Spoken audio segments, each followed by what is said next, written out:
Hello, my name is Alavin. Today we're going to be doing another Pani Manithan video. And this is the reason I'm going to be saying video is because I'm doing this little summary thing. So this is the summary of chapters 1 through 10. So what happens is, they find this footprint and Pandian, gets news about the footprint and he wants to go and research it. And at first he thinks it's a gorilla. He knows that it walks funny, and he's going, and he gets on these llamas, and he goes to this village where they're kind of trying to sacrifice this 10-year-old kid, and Pandian saves the kid and carries him all the way back to this other village called Ta Ping. And there, Dr. Diwaker and him kind of exchange thoughts and learn more about each other and stuff like that. And then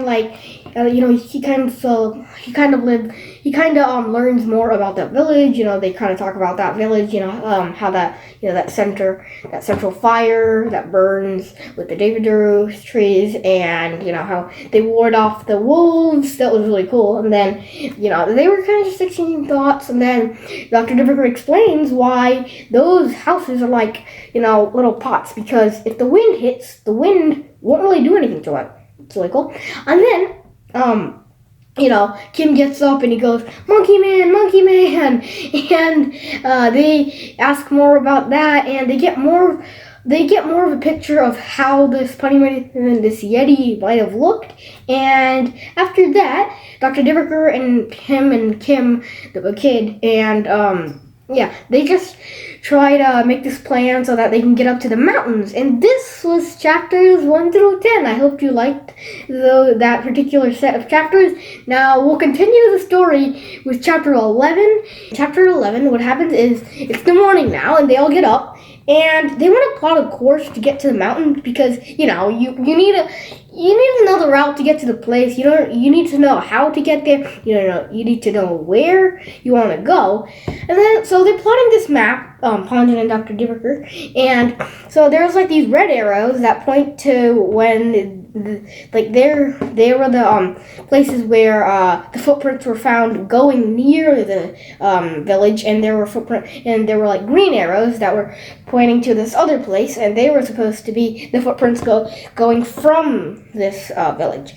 And Dr. Diwaker asks Pandian, what do you notice here?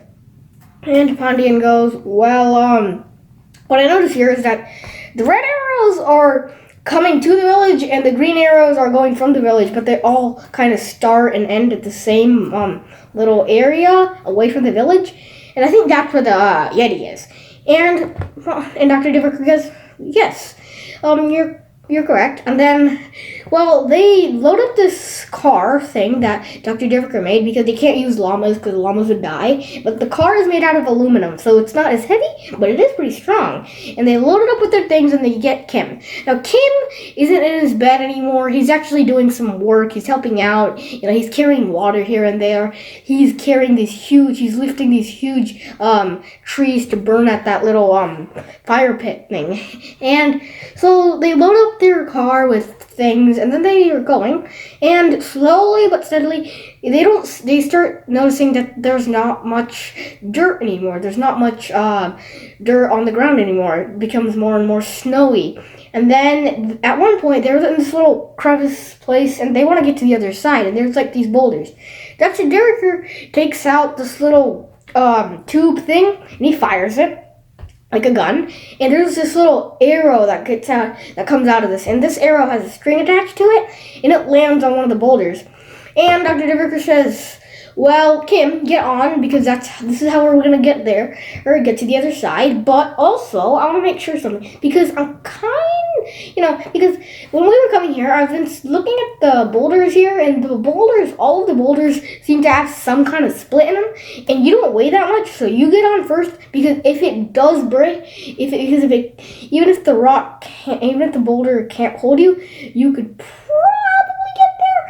And so, he listens to that, Kim, and then he gets on to the boulder, on the rope, and he's going, and then that little hook thing, it falls.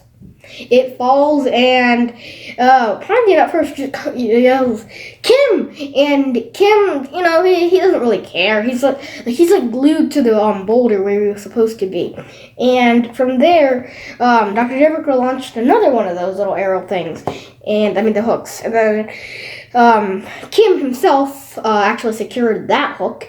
And after that, Dr. Diwaker says, "Pandian, you get on now. I think it'll be pretty secure now." And Pandian gets on, and Dr. Diwaker gives him all kinds of things to carry along with him. And then at last, Dr. Diwaker gets on, and they all get to the other side. And after that, Dr. Diwaker says, "I think we can rest a little bit." And then